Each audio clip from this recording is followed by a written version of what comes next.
말씀 제목은 구레네 사람 시몬이라는 제목을 가지고 함께 말씀을 나누려고 합니다. 우리가 잘 아시듯이 시몬, 구레네 사람 시몬이라는 이름은 베드로도 시몬이라고 불리었죠. 시몬이라는 이름은 당시에 굉장히 유대인 이름으로, 이스라엘 민족 유대 이름으로 굉장히 흔한 이름이었어요. 그래서 성경에서는 그것을 구분하기 위해 지역 이름을 이렇게 많이 붙였죠. 그래서 구레네 사람 시몬이라고 성경은 표현하고 있어요. 예수님이 십자가를 지고 골고다 언덕으로 올라가실 때 시골에서 지나가다가 우연히 예수님의 십자가를 대신 지었던 시몬이란 사람 이야기입니다. 영국의 한 부흥사가 천막 전도 집회를 끝내고 이제 텐트를 거두고 이제 철수하려고 할 때 한 청년이 찾아왔어요. 그래서 이 부흥사 목사님한테 이렇게 얘기를 하는 거예요. 제가 구원받으려면 무슨 일을 해야 할까요? 제가 구원받으려면 무슨 일을 해야 할까요? 할 때 이 부흥사가 이렇게 얘기해요. 젊은이, 너무 늦었어. 자네는 너무 늦었어 하는 거예요. 이 청년이 깜짝 놀랐어. 내가 아무것도 할 수 없나? 뭐 때문에 이미 늦었다고 하는 것일까? 내가 늦게 와서 그런가?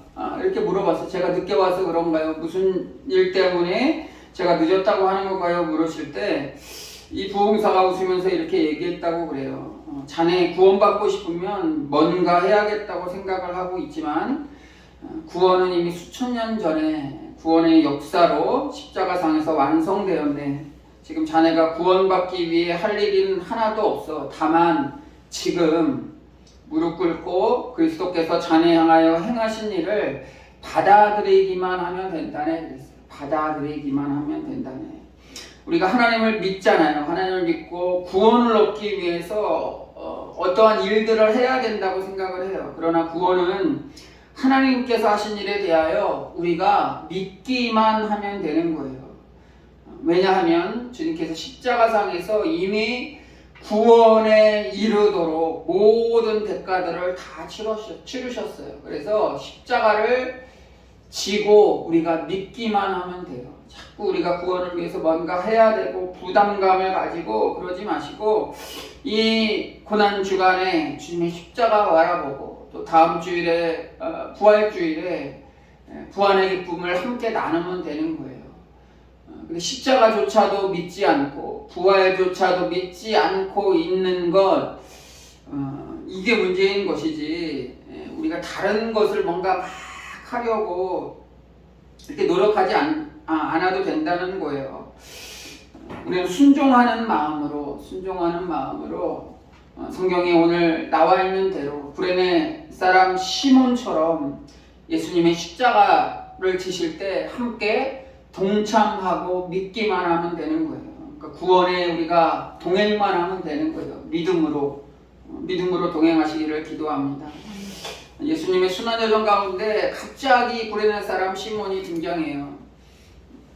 어떻게 보면 예수님이 십자가를 지시고 이 구원 사역을 이루기 위해 골고다를 향하는 길에 만났던 그 시몬은 우리들 중에 한 사람일 수 있다는 거예요. 미리 예비해 놓으신 게 아니에요. 시몬을 미리 예비해 놓으신 게 아니고 성경에 나와 있는 것처럼 그냥 시골에서 오는데 붙들린 거예요.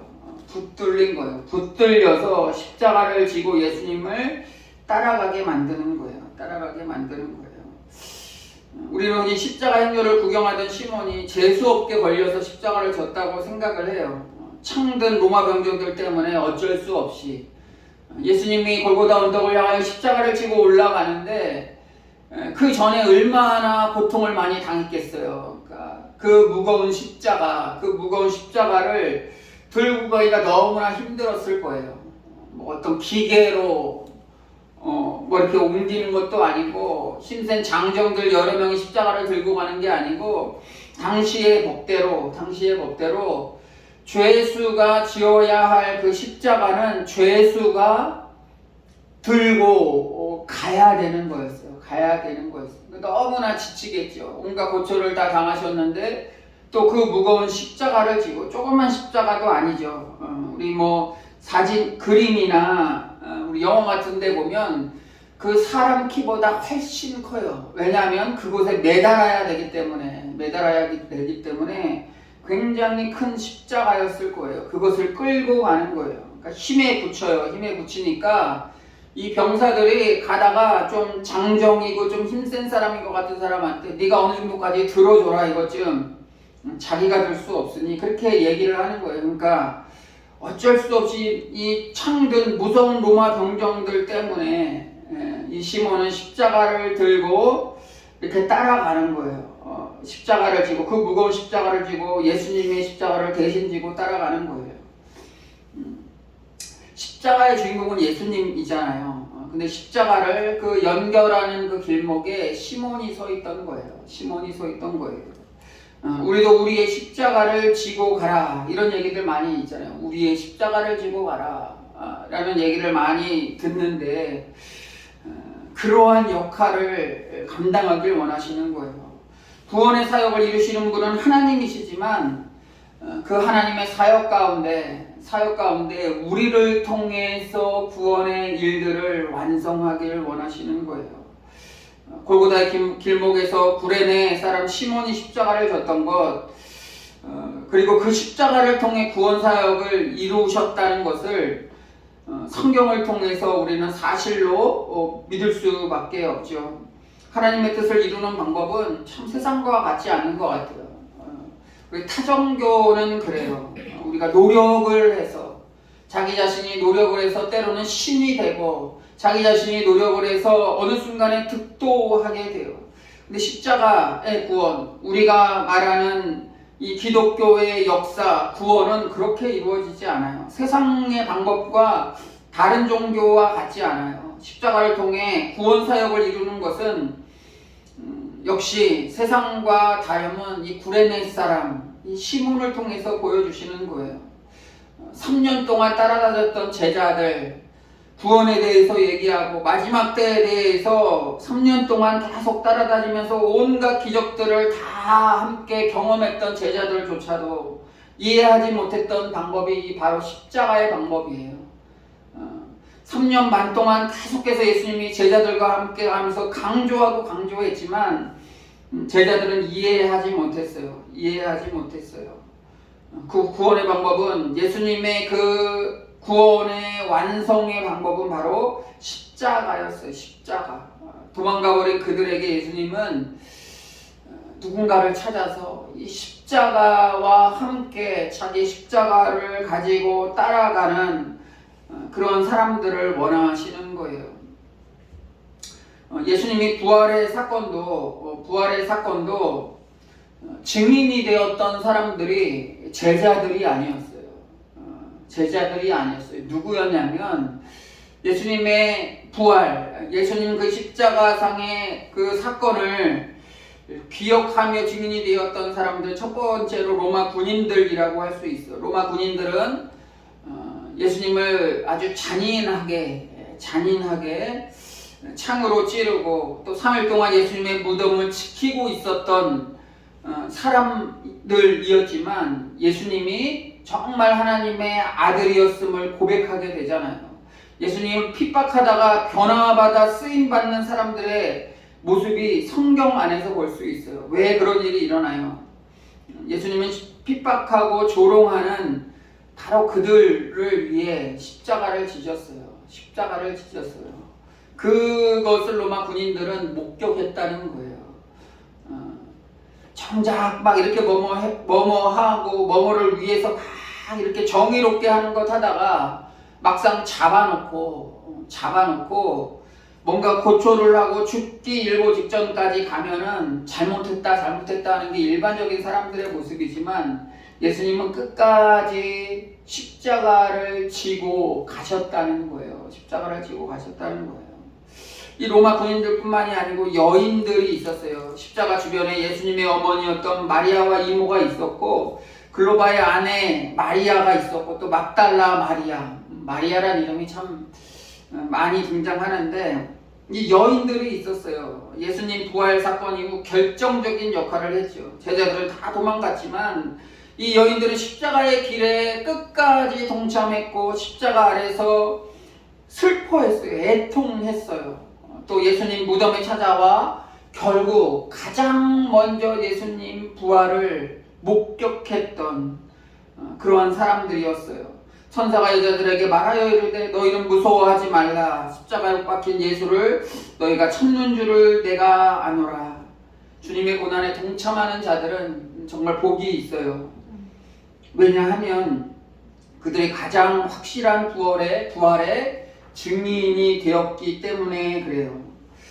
예수님은 스가랴의 예언대로 겸손의 왕의 모습으로 나귀를 타고 예루살렘 성에 입성하셨잖아요. 사람들은 호산나 다윗의 자손이요. 그래서 호산나 다윗의 자손이요. 이게 무슨 뜻이냐면 다윗은 왕이었잖아요. 이제 유대인의 왕으로 예수님을 환영하는 거예요. 근데 얼마 지나지 않아서 예수님을 핍박하고 십자가에 못 박으라고 외치는 성난 군중으로 변해요. 왜냐하면 당시 이스라엘 백성들이 기다렸던 메시아는 정치적인 메시아였어요. 정치적인 메시아.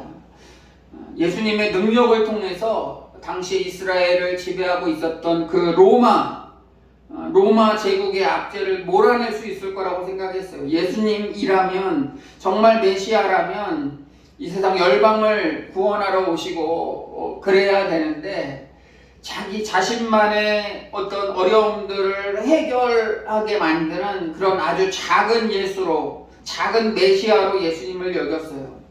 그러니까 쉽게 얘기해서 현실적으로 예수님을 받아들인 거예요. 현실적으로. 이 로마 압제가 너무나 힘들어요. 일제로부터의 그 고통 가운데 얼마나 우리나라 조선 사람들이 힘들었어요.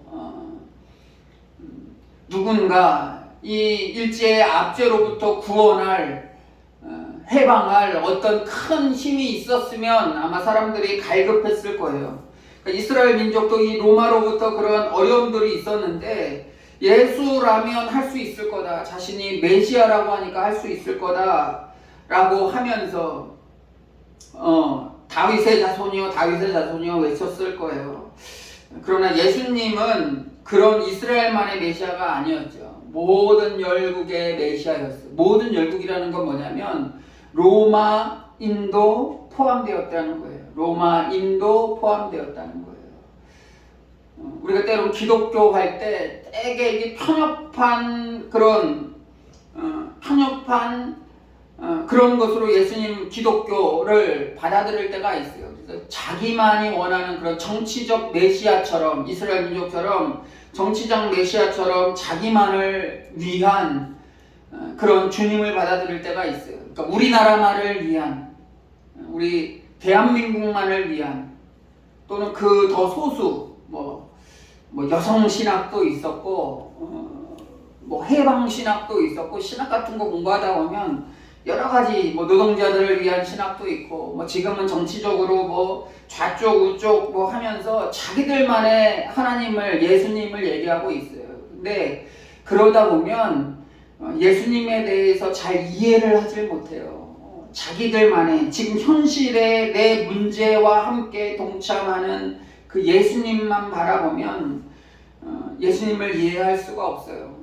왜 그러냐면 나만의 예수님이라면 저 사람, 내가 싫어하는 저 사람은 무찔러야 돼요. 무찔러야 되는 거예요. 근데 예수님은 그런 분이 아니시잖아요. 모든 사람들을 위해서, 죄인까지도 다 구속하기 위해서, 구원하기 위해서 이 자리에 오신 거예요.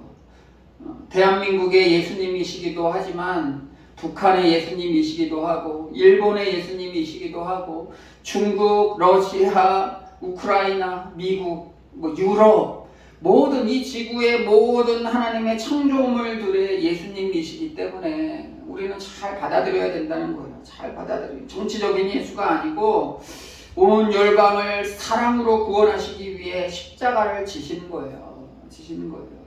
우리 이스라엘 사람들과 같이 예수님을 그렇게 받아들인다면 정작 자신의 뜻대로 안 됐을 때는 못 박아라 할 수밖에 없는 거예요. 예수님을 바로 하시고, 예수님이 왜 우리를 위해서 십자가를 지셨나? 우리는 생각해야 할 필요가 있는 거예요. 생각해야 할 필요가 있는 거예요.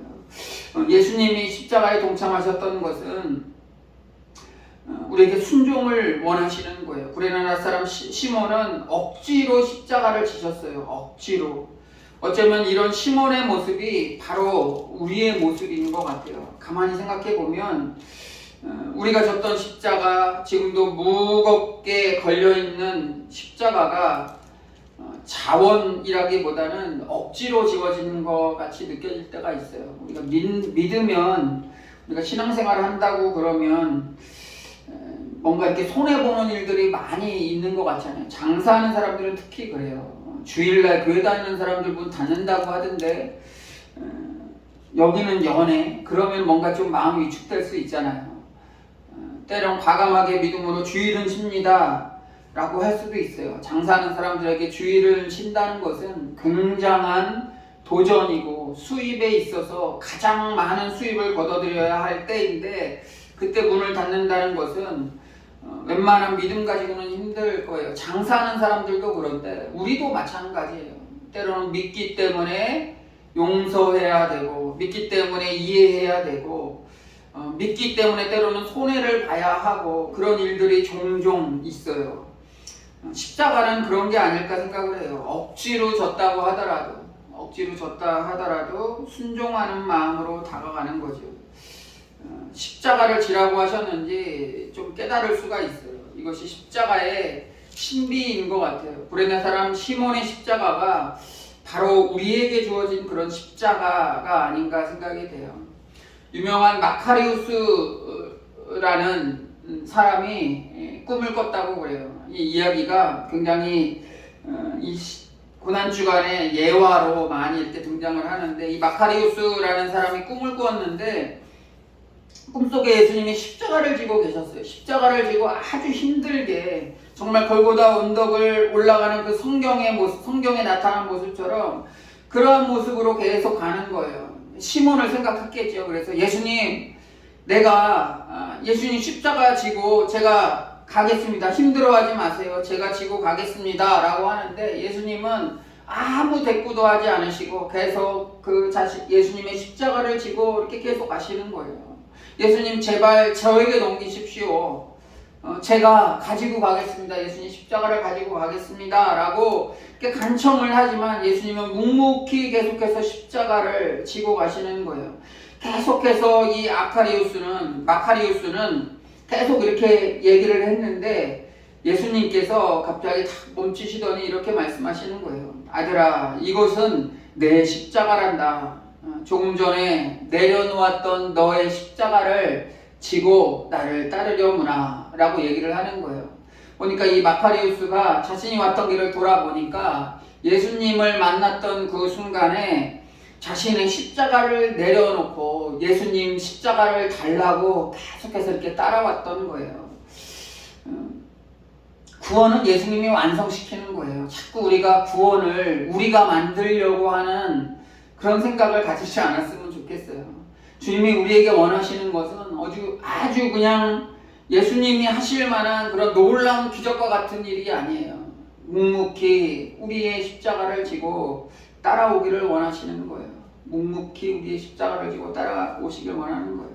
성경을 읽을 때마다 막 이게 부푼 마음을 가지고 예수님을 위해서 아주 원대한 무슨 일을 할까, 목숨 바쳐 무슨 일을 할까, 그렇게 원대한 꿈을 가지고 아주 큰 뭔가를 하려고 고민할 때가 있을 텐데, 그런 것보다 예수님은 오늘 이 시간에도 묵묵히 십자가를 바라보며 때로는 손해보고 때로는 고통받고 믿음으로 말미암아 때로는 우리가 손해를 볼지라도 그래도 우리가 주님을 믿고 그 십자가를 지고 세상과 타협하지 않고 한 걸음 한 걸음 믿음을 통해서 나아가시기를 주님은 원하시고 계시는 거예요. 그런 십자가를 지고 나아갔으면 좋겠어요. 이 구레네 사람 시몬처럼 억지로 우리가 십자가를 지었을 수도 있지만 그럼에도 불구하고 우리가 그 십자가를 무겁다고 해서 내려놓는 것이 아니고 다시 한번 지고 이 사순절 기간, 부활 주간 1년 365일을 주님과 동행하며 한 걸음 한 걸음 나아가시기를 주의 이름으로 간절히 기도합니다. 아멘. 기도합니다.